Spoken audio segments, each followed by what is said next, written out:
Hey guys, vanakkam and welcome to my channel GV Scrapbook. இந்த வீடியோவில் நான் last month போயிருந்த ஒரு குட்டி ட்ரிப்போட எக்ஸ்பீரியன்ஸ் தான் நான் உங்களோட ஷேர் பண்ண போகிறேன்.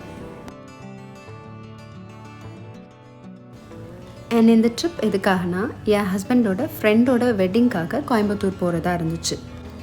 சென்னை டு கோயம்புத்தூர் 10 hours ஆகும். ஒரு ஃபுல் ஸ்ட்ரெச்சில் 10 hours ஹீரன் வச்சுட்டு ட்ராவல் பண்ணுறது ரொம்ப கஷ்டம். ஸோ பிளானில் ஒரு சின்ன சேஞ்ச் பண்ணிவிட்டு மேட்டூர் போனோம். மேட்டூர் போயிட்டு அங்கே ஸ்டே பண்ணிவிட்டு தென் நெக்ஸ்ட் டே கோயம்புத்தூர் போகலான்னு பிளான் பண்ணிவிட்டு மேட்டூர் போயிட்டுருக்கோம். சென்னையிலேருந்து ஏர்லி மார்னிங் ஸ்டார்ட் பண்ணோம். பட் நான் வீடியோவை பாதி ட்ரிப்பில் இருந்தால் எடுக்க ஸ்டார்ட் பண்ணேன். ஏன் மேட்டூர் போகிறோன்னா என்னோடய ஹஸ்பண்டோட இன்னொரு ஃப்ரெண்டு வீடு அங்கே இருக்குது. ஸோ அங்கே ஸ்டே பண்ணிவிட்டு நெக்ஸ்ட் டே அவங்களோட சேர்ந்து கோயம்புத்தூர் போகலான்னு பிளான் பண்ணிட்டோம். மேட்டூர் வரைக்கும் போயிட்டு டேம் பார்க்கலன்னா எப்படி? சரி, நாங்கள் நிற்கிறது மேட்டூர் டேம் கிட்ட தான். அதுதான் நின்று பார்த்துட்ருந்தோம். நாங்கள் ரீச் ஆனது மத்தியான டைமில் ரீச் ஆனோம். ஸோ நல்ல வெயில் அடிச்சிட்டு இருந்துச்சு.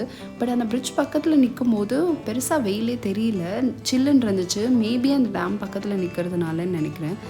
ஸோ லக்கிலி நாங்கள் போன டைமில் தண்ணி அதிகமாக இருந்துச்சு. ஸோ பார்க்கவே ரொம்ப அழகாக இருந்துச்சு அந்த டேம். அவங்க வீட்டுக்கு ரீச் ஆகிட்டோம். அங்கே போனதும் ஆப்போசிட்டில் பார்த்தா இந்த பார்க் இருந்துச்சு. ஸோ இதை பார்த்ததும் ஹீரோன் ரொம்ப எக்ஸைட் ஆகிட்டு நேராக எங்களை இங்கே கூட்டிகிட்டு வந்துட்டா. நாங்கள் அவங்க வீட்டுக்கே போகல, ஸ்ட்ரெயிட்டாக இங்கே தான் வந்தோம். இங்கே அவன் இருந்த எக்ஸைட்மெண்ட்டில் கண்டிப்பாக இங்கே இருந்து அவன் நகர மாட்டான் கொஞ்சம் நேரத்துக்குன்னு தெரிஞ்சிருச்சு. ஸோ நாங்களும் அவனோட உட்காந்து சில் பண்ணிகிட்டு இருந்தோம். இந்த இடத்துல ஒரு குட்டி ஃப்ளாஷ்பேக் சொல்லலான் இருக்கேன். எதை பற்றினா என்னோடய ஃப்ரெண்ட்ஷிப் பற்றி. எனக்கு நிறைய ஃப்ரெண்ட்ஸ் இருந்திருக்காங்க. பட் ஹானஸ்ட்டாக சொல்லணுன்னா ஒரு 2 பேரோட தான் நான் அதிகமாக டைம் ஸ்பெண்ட் பண்ணியிருக்கேன். என்னனாலும் பேசுகிறதுக்கு, எதுனாலும் கேட்குறதுக்கு அந்த 2 பேரும் எப்போவுமே என் கூட இருப்பாங்க. டெய்லி கால் பண்ணி பேசுகிறது, அவங்க லைஃப்பில் நடக்கிறத ஷேர் பண்ணுறது, அண்ட் என்னோடய லைஃப்பில் என்ன நடக்குது எல்லாமே அவங்களுக்கு தெரியும். இதெல்லாமே தாண்டி எங்கேயாவது மீட் பண்ணியிருக்கீங்களா, எங்கேயாவது ட்ராவல் பண்ணியிருக்கீங்களான்னு கேட்டிங்கன்னா தெரியல. கொஞ்சம் யோசிக்கணும். மீட் பண்ணதெல்லாம் என்ன ஒரு 2 months முன்னாடி இல்லை 3 months முன்னாடி அந்த மாதிரி இருக்கும். கொஞ்சம் யோசிச்சா தான் எனக்கு பதிலே சொல்ல முடியும். ஏன்னா ரொம்ப ரேராக தான் நாங்கள் மீட் பண்ணுறது. பெருசாக எக்ஸ்ப்ளோர் பண்ணதில்லை, நிறைய ரெஸ்ட்ரிக்ஷன்ஸ் இருக்கும், ரொம்ப மீட் பண்ண மாட்டோம். அப்படி போனாலும் அவங்க வீட்டுக்கு நான், எங்கள் வீட்டுக்கு அவங்க, இப்படி தான் இருக்கும் பிஃபோர் மேரேஜ்.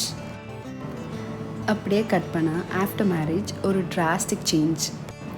சம்டைம்ஸ் லைஃப்பில் நம்ம பிளான் பண்ணதை விட அன்எக்ஸ்பெக்டடாக வர பீப்புள் தான் நம்ம லைஃப்பில் பிக்கெஸ்ட் பிளெஸிங்ஸ் ஆகிறாங்க. பிஃபோர் மேரேஜ் நான் ரொம்ப இன்ட்ரோவர்ட்டாக இருந்தேன். பட் இப்போது things have changed, not just life but the people around me. இப்போ எங்கே போனாலும் ஒரு பெரிய கேங்கோடு தான் போகிறோம். அண்ட் அதுவே எனக்கு ரொம்ப புதுசாக இருக்குது. It's not just friendship, it feels like family. இவங்களோட இருக்கும்போது தான் தெரியுது பிஃபோர் மேரேஜ் நான் மிஸ் பண்ண சின்ன சின்ன விஷயத்தையும் இப்போது என் லைஃப்பில் நான் ஸ்லோவாக ஃபில் பண்ணிகிட்ருக்கேன்னு. கதையை முடிச்சுட்டு விஷயத்துக்கு வருவோமா? ஃபைனலி எல்லாமே விளையாடி முடிச்சுட்டு வீட்டுக்கு போகலான்னு சொன்னால் அப்படியே கிளம்பிட்டோம். ஒரு ½ a day ஃப்ரீயாக இருக்க மாதிரி இருந்துச்சு. பிகாஸ் நெக்ஸ்ட் டே தான் நாங்கள் கோயம்புத்தூர் ட்ராவல் பண்ணுற மாதிரி இருந்ததால் எங்கேயாவது போகலாமான்னு கேட்கும்போது அவங்க ஃப்ரெண்ட் இந்த இடத்துக்கு கூட்டிகிட்டு வந்தாங்க. அவங்க வீட்டிலேருந்து ஒரு 20 minutes டிஸ்டன்ஸில் இந்த அழகான ஒரு ஏரி இருந்துச்சு. இதை பார்த்ததும் நான் ரொம்ப ஹாப்பி ஆகிட்டேன். ரொம்ப ரொம்ப அழகான ஒரு லொக்கேஷன், ரொம்ப பீஸ்ஃபுல்லாக, ரொம்ப ரிலாக்ஸ்டாக என்ஜாய் பண்ணக்கூடிய ஒரு அழகான ஒரு லொக்கேஷனாக இருந்துச்சு. நான் எந்த அளவுக்கு ஹாப்பி ஆனனோ அதே அளவுக்கு ஹீரனும் ரொம்ப ஹாப்பி ஆகிட்டான்.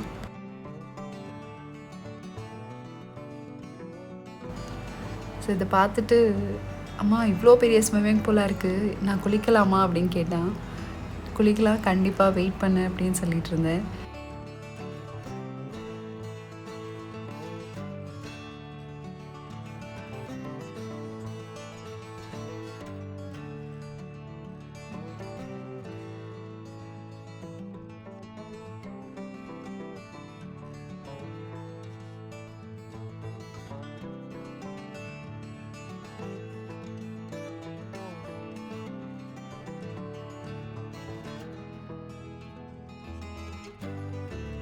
ஸோ மோஸ்ட்லி இந்த மாதிரி தண்ணியில் விளையாடுறத நான் அவாய்ட் பண்ணிடுவேன். ஹீரன் இந்த தண்ணியை பார்த்ததுலேருந்தே உள்ளே போகணுன்னு சொல்லிகிட்டே இருந்தான். நான் யூஸ்வலி தண்ணி பார்த்தா தூரமாக நின்று ரசிப்பேன், பார்க்குறதுக்கு தான் பிடிக்கும். உள்ளே போனால் அந்த ஃபீலிங் பெருசாக எனக்கு பிடிக்காது. பிகாஸ் தண்ணியில் விளையாடுற வரைக்கும் நல்லாயிருக்கும், ஆனால் வெளியே வரும்போது அந்த கசகச ஃபீலிங்லாம் ரொம்ப இரிட்டேட் ஆகும். பீச் போனாலும் அப்படி தான், தூரமாக நின்று அந்த பீச்சை என்ஜாய் பண்ணிட்டு வந்துடுவேன். தண்ணிக்குள்ளெல்லாம் போகவே மாட்டேன். பட் இங்கே ஹீரன் தான் அடை பிடிச்சான். நான் குடிக்க போகிறேன், நீயும் வரணும்னு இன்சிஸ்ட் பண்ணிகிட்டே இருந்தான். ஸோ என்ன பண்ண முடியும், போக வேண்டியதாகிடுச்சு. உள்ளே போகாமல் இருந்திருந்தால் நான் டெஃபினட்டாக ரெக்ரெட் பண்ணியிருப்பேன். பிகாஸ் ரியல் ஃபன்னே உள்ளே தான் இருந்துச்சு. நிறையா பாட்டெல்லாம் பாடிட்டு அப்படியே குட்டி குட்டியாக டான்ஸ் ஸ்டெப்ஸ்லாம் போட்டுட்டு ஒரு மாதிரி ஃபன்னாக இருந்துச்சு. Actually we enjoyed so much there. நாங்கள் ரொம்ப சீரியஸாக டிஸ்கஸ் பண்ணிகிட்ருக்கிறது எதை பற்றினா, அங்கே வந்து மீன் பிடிக்கிறதுக்காக வலை போட்டிருந்தாங்க. அதை பற்றி எக்ஸ்பிளைன் பண்ணிகிட்டு இருந்தாங்க. அதுதான் ரொம்ப சீரியஸாக பார்த்துட்ருந்தோம்.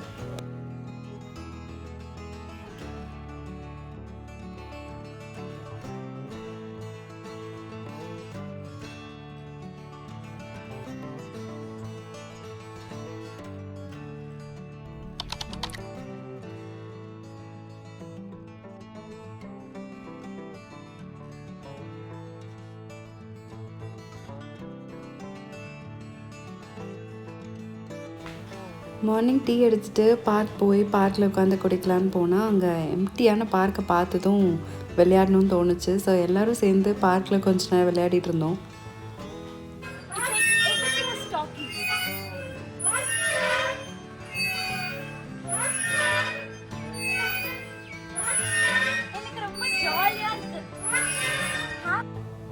ஸோ டீ எல்லாம் குடிச்சிட்டு நல்லா பார்க்கில் விளையாடிட்டு அப்படியே பேக் பண்ணிவிட்டு கோயம்புத்தூர் கிளம்பிட்டோம்.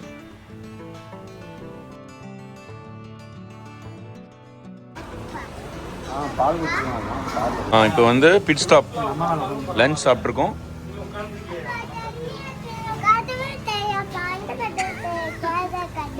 தண்ணி அம்மாட்ட தான் இருக்கு.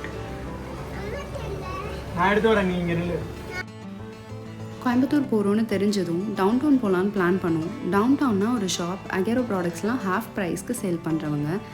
ரீல்ஸ் பார்க்குறவங்களுக்கு கண்டிப்பாக இந்த பிளேஸ் தெரியும்.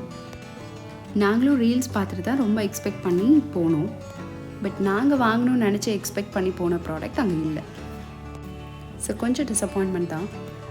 இப்போது என் கையில் இருக்கிறது வந்து coffee maker. Online price compare பண்ணும்போது இங்கே இவங்களுக்கு தர ப்ரைஸ்க்கு இது ஓகே தான். சின்ன சின்ன ஒரு டென்ட் அந்த மாதிரி டேமேஜ்லாம் இருந்துச்சு. பட் ஓகே, ஒர்க் ஆகிற கண்டிஷன் தான். அவங்க அங்கேயே செக் பண்ணியும் கொடுக்குறாங்க. அண்ட் இது சூப் மேக்கர். இது சூப் மேக்கர்னு எனக்கு தெரியாது. நான் ரொம்ப நேரம் செக் பண்ண பிறகு தான் அதை கண்டுபிடிச்சேன், இது சூப் மேக்கர் சொல்லிட்டு. அண்ட் இது வந்து ஒரு காஃபி மக். இது ஃபுல்லாக கிளாஸில் அண்ட் ரொம்ப அழகாக இருந்துச்சு. பட் கிளாஸ் கொஞ்சம் ஹேண்டில் பண்ண முடியாதுன்னு சொல்லிட்டு வாங்கல. ப்ரைஸுமே வந்து ரொம்ப கம்மியாக தான், 399 என்னமோ தான் இருந்துச்சு. இவ்வளோ தூரம் வந்து எதுவுமே வாங்காமல் போனால் எப்படி அப்படின்னு சொல்லிட்டு ஒரு ஓடிஜி ஒன்று பார்த்தேன் 9 லிட்டர்ஸில்.